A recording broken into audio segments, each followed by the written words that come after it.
Hello ছোটো বন্ধুরা, কেমন আছো? নিশ্চয়ই ভালো আছো। চলো কিছু জানি চ্যানেলে তোমাদের সবাইকে স্বাগত। আজকে আবার একটা গল্প নিয়ে তোমাদের কাছে চলে এসেছি। গল্পটা তোমাদের ভালো লাগলে লাইক করো, শেয়ার করো, আর প্লিজ প্লিজ কমেন্টও করো। তোমাদের কেমন লেগেছে সেটাও জানার আমার প্রয়োজন আছে, তবে আমি উৎসাহিত হব আরও নতুন নতুন গল্প আনার জন্যে। ঠিক আছে, চলো শোনা যাক। গল্পের নাম শীত বসন্ত। এক রাজার দুই রানী, সুয়োরানী আর দুয়োরানী।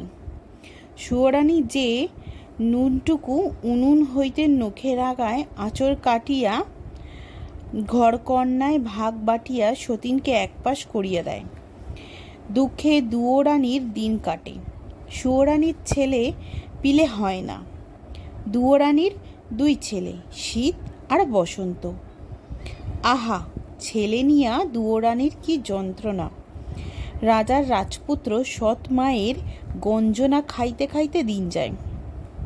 একদিন নদীর ঘাটে স্নান করিতে গিয়া সুয়োরানী দুয়োরানীকে ডাকিয়া বলিল, আয় তো, তোর মাথায় খার খইল দিয়া দি। খায়ের খইল দিতে দিতে সুয়োরানী চুপ করিয়া দুয়োরানীর মাথায় এক ওষুধের বড়ি টিপিয়া দিল।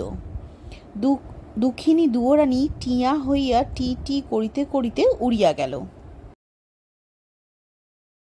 বাড়ি আসিয়া সুয়োরানী বলিল, দুয়োরানী তো জলে ডুবিয়া মরিয়াছে। রাজা তাহাই বিশ্বাস করিলেন। রাজপুরীর লক্ষ্মী গেল, রাজপুরী আঁধার হইল। মা হারা শীত বসন্তের দুঃখের সীমা রহিল না। টিয়া হইয়া দুঃখিনী দুয়োরানী উড়িতে উড়িতে আর এক রাজার রাজ্যে গিয়া পড়িলেন। রাজা দেখেন সোনার টিয়া, রাজার এক টুকটুকে মেয়ে। সেই মেয়ে বলিল, বাবা, আমি সোনার টিয়া নিব। টিয়া দুয়োরানী রাজকন্যার কাছে সোনার পিঞ্জরে রহিলেন। দিন যায়, বৎসর যায়, সুয়োরানীর 3 ছেলে হইল। ও মা, এক এক ছেলে যে বাঁশের পাতা, পাটকাঠি, ফু দিলে উড়ে, ছুঁইতে গেলে মরে। সুয়োরানী কাঁদিয়া কাটিয়া রাজ্য ভাসাইল। পাটকাঠি 3 ছেলে নিয়া সুয়োরানী গুমড়ে গুমড়ে আগুনে পুড়িয়া ঘর করে। মন ভরা জ্বালা, পেট ভরা হিংসা। আপনার ছেলেদের থালে 5 পরামান্ন অষ্টরন্ধন, ঘিয়ে চপ চপ পঞ্চব্যঞ্জন সাজাইয়া দেন। শীত বসন্তের পাতে আলুন আঁতেল কড়কড়া ভাত, সরসরা চাল শাকের ওপরে ছাইয়ে তাল ফেলিয়া দিয়া চলিয়া যান। সতীন তো উড়ি পুরি দক্ষিণ দুরি। সতীনের ছেলে 2টা যে নাদুস নুদুস, আর তাহার 3 ছেলে পাটকাটি। হিংসায় রানীর মুখে অন্ন রোচে না, নিশীতে নিদ্রা হয় না। রানী তে পাথরের ধুলা এলাইয়া 3 কোণের কুটা জ্বালাইয়া বাসি উনুনে ছাই দিয়া ভাঙা কুলায় করিয়া সতীনের ছেলের নামে ভাসিয়া দিল। কিছুতেই কিছু হইল না। শেষে একদিন শীত বসন্ত পাঠশালায় গিয়াছে। কিছুই জানে না, শোনে না। বাড়িতে আসতেই রণমূর্তি সৎমা তাহাদিগকে গালি মন্দ দিয়া খেদাইয়া দিল। তাহার পর রানী বাঁশপাতা ছেলে 3টাকে আছাড় মারিয়া থুতিয়া উথাল পাতাল করিয়া এ জিনিস ভাঙে, ও জিনিস চুড়ে, আপন মাথার চুল ছিঁড়ে গায়ের আভরণ ছুঁড়িয়া মারে। দাসী বাদী গিয়া রাজাকে খবর দিল। সুয়োরানীর ডরে থরথর করে। রাজা আসিয়া বলিলেন, এ কি? রানী বলিল, কি? সতীনের ছেলে, সেই আমাদিগকে গালমন্দ দিল। শীত বসন্তের রক্ত নাহিলে আমি নাইব না। অমনি রাজা জল্লাদকে ডাকিয়া আজ্ঞা দিলেন, শীত বসন্তকে কাটিয়া রানীকে রক্ত আনিয়া দাও। শীত বসন্তের চোখের জলকে দেখে জল্লাদ শীত বসন্তকে বাঁধিয়া নিয়া গেল। এক বনের মধ্যে আনিয়া জল্লাদ শীত বসন্তের রাজপোশাক খুলিয়া বাকল পরাইয়া দিল। শীত বলিলেন, ভাই, কপালে এই ছিল? বসন্ত বলিলেন, দাদা, আমরা কোথায় যাব? কাঁদিতে কাঁদিতে শীত বলিলেন, ভাই চল, এতদিন পরে আমরা মার কাছে যাব। খড়গ নামাইয়া রাখিয়া 2 রাজপুত্রের বাঁধন খুলিয়া দিয়া ছলছল চোখে জল্লাদ বলিল, রাজপুত্র, রাজার আজ্ঞা, কি করিব? কোলে কাঁকে করিয়া মানুষ করিয়াছি, সেই সোনার অঙ্গে আজ কি না খড়গ ছোঁয়াইতে হইবে? আমি তা পারিব না রাজপুত্র।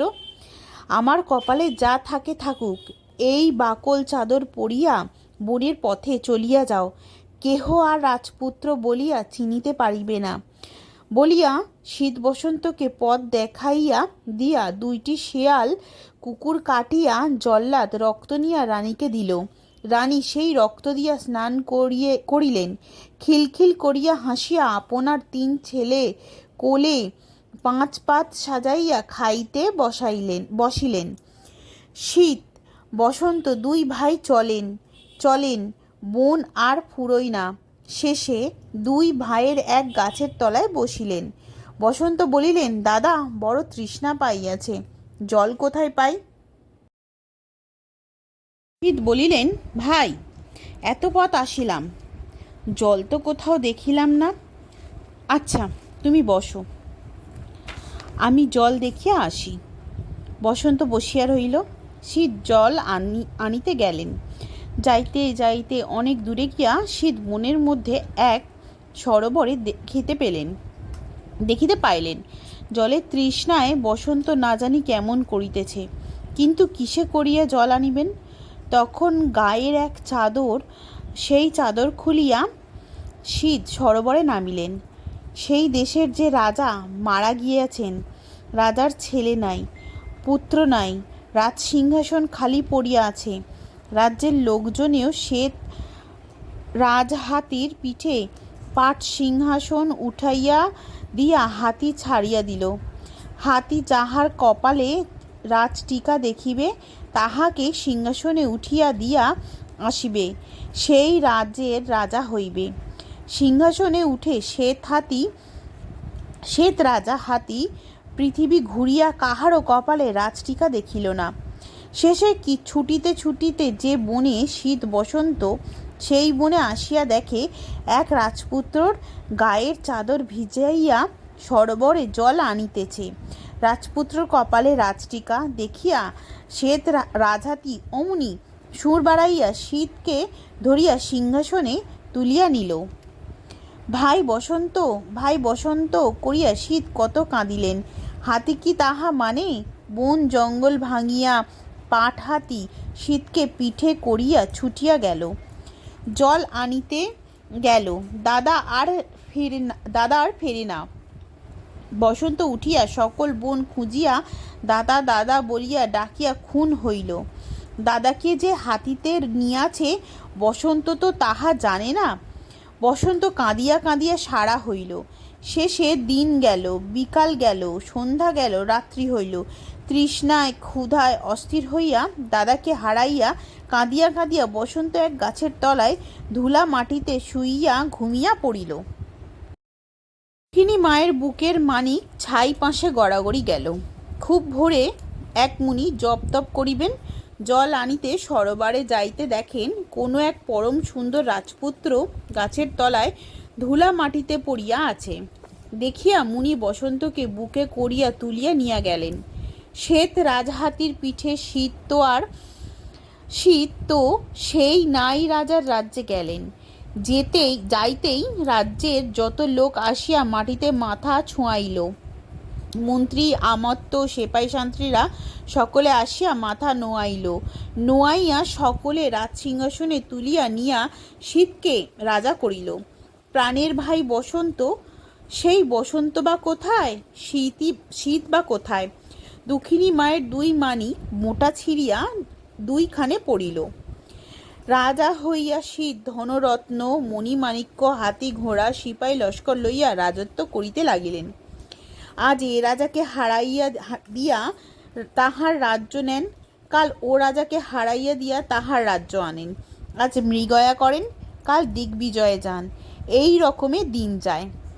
মুনির কাছে আসিয়া বসন্ত গাছের ফল খায়, সরোবরের জলে নায় দায় থাকে। মুনির চারপাশে আগুন করিয়া বসিয়া থাকেন। কতদিন কাঠ কুটা ফুরাইয়া যায়, বসন্তের পরনে বাকল, হাতে নড়ি, বনে বনে ঘুরিয়া কাঠ কুটা কুড়াইয়া মুনির জন্য বহিয়া আনেন। তাহার পর বসন্ত বনের ফুল তুলিয়া মুনির কুটির সাজায় আর সারাদিন ভরিয়া ফুলের মধু খায়। তাহার পর সন্ধ্যা হইতে না হইতেই বনের পাখি সব একখানে হয়, আপন আপন বাসায় যায়। বসন্ত মুনির পাশে বসিয়া কত শাস্ত্রের কথা, কত মন্ত্রের কথা এইসব শোনে। এইভাবে দিন যায়। রাজ সিংহাসনে শীত আপন রাজ্য লইয়া, বনের বসন্ত আপন বন লইয়া, দিনে দিনে পলে পলে কাহারও কথা কাহারও মনে থাকিল না। 3 রাত যাইতে না যাইতেই সুয়োরানীর পাপে রাজার সিংহাসন কাঁপিয়া উঠিল। দিন যাইতে না যাইতে রাজার রাজ্য গেল, রাজ্য পাট গেল। সকল হারাইয়া খোয়াইয়া রাজা আর সুয়োরানীর মুখ দেখিলেন না। রাজা বনবাসে গেলেন। সুয়োরানীর যে সাজা ছেলে 3টা সঙ্গে এক ন্যাকড়া পরনে, এক ন্যাকড়া গায়ে, এ দুয়ারে যায় দূর দূর, ও দুয়ারে যায় ছেই ছেই। 3 ছেলে নিয়া সুয়োরানী চোখের জলে ভাসিয়া পথে পথে ঘুরিতে লাগিলেন। ঘুরিতে ঘুরিতে সুয়োরানী সমুদ্রের কিনারে গেলেন। আর 7 সমুদ্রের ঢেউ আসিয়া চোখের পলকে সুয়োরানীর 3 ছেলেকে ভাসাইয়া নিয়া গেল।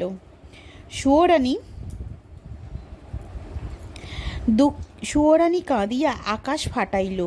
বুকে চাপড়, কপালে চাপড় দিয়া, শোকে দুঃখে পাগল হইয়া, মাথায় পাষাণ মারিয়া সুয়োরানীর সকল জ্বালা এড়াইল। সুয়োরানীর জন্য পিঁপড়াটিও কাঁদিল না, কুটাটুকুও নড়িল না। 7 সমুদ্রের জল 7 দিনের পথে সরিয়া গেল। কোথায় বা সুয়োরানী, কোথায় বা 3 ছেলে, কোথাও কিছু রহিল না। সেই যে সোনার টিয়া, সেই যে রাজার মেয়ে, সেই রাজকন্যার যে স্বয়ম্বর, কত ধন, কত দৌলত, কত কি লইয়া কত দেশের কত রাজপুত্র আসিয়াছেন, সভা করিয়া সকলে বসিয়া আছেন। এখনো রাজকন্যা বার হয় নাই। রূপবতী রাজকন্যা আপন ঘরে সিতিপাটি কাটিয়া আলতা কাজল পরিয়া সোনার টিয়াকে ডাকিয়া জিজ্ঞাসা করিলেন, সোনার টিয়া, বলো তো আমার আর কি চাই? টিয়া বলিল, সাজো তো ভালো কন্যা, যদি সোনার নূপুর পাই। রাজকন্যা কৌটা খুলিয়া সোনার নূপুর বাহির করিয়া পায়ে দিলেন। সোনার নূপুর রাজকন্যার পায়ে রুনুঝুনু করিয়া বাজিয়া উঠিল। রাজকন্যা বলিলেন, সোনার টিয়া, বলো তো আমার আর কি চাই? টিয়া বলিল, সাজো তো ভালো কন্যা, যদি ময়ূর পেখম পাই। রাজকন্যা প্যাঁটরা আনিয়া ময়ূর পেখম শাড়ি খুলিয়া পরিলেন। শাড়ির রঙে ঘর উজ্জ্বল, শাড়ির শোভায় রাজকন্যার মন উতল। মুখখানা ভার করিয়া টিয়া বলিল, রাজকন্যা, রাজকন্যা, কিসের গরব করো? শতেক নহর হীরার হার গলায় না পড়ো। রাজকন্যা শতেক নহর হীরার হার গলায় দিলেন। শতেক নহরে শতেক হীরা ঝকঝক করিয়া উঠিল। টিয়া বলিল, শতেক নহর ছাই, নাকের ফুল, কানের দুল, সিঁথির মানিক চাই। রাজকন্যা নাকে মতির ফুলের নোলক পরিলেন, সিঁথিতে মণিমাণিক্যের সিঁথি পরিলেন। রাজকন্যা টিয়া বলিল, রাজকন্যার রূপবতী নাম ধুয়েছে মায়, গজমতি হতো শোভা 16 কলায়। না আনিল গজমতি, কেমন এলো বর, রাজকন্যা রূপবতী ছাইয়ের স্বয়ম্বর।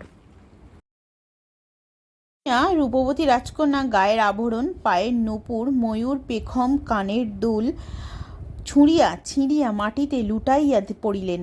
কিসের স্বয়ম্বর, কিসের কি? রাজপুত্রদের সবাই খবর গেল। রাজকন্যা রূপবতী স্বয়ম্বর করিবেন না। রাজকন্যার পণ, যে রাজপুত্র গজমতি আনিয়া দিতে পারিবেন, রাজকন্যা তাহার হইবেন, না পারিলে রাজকন্যার নফর হইয়া থাকিতে হইবে। সকল রাজপুত্র গজমতির সন্ধানে বাহির হইলেন।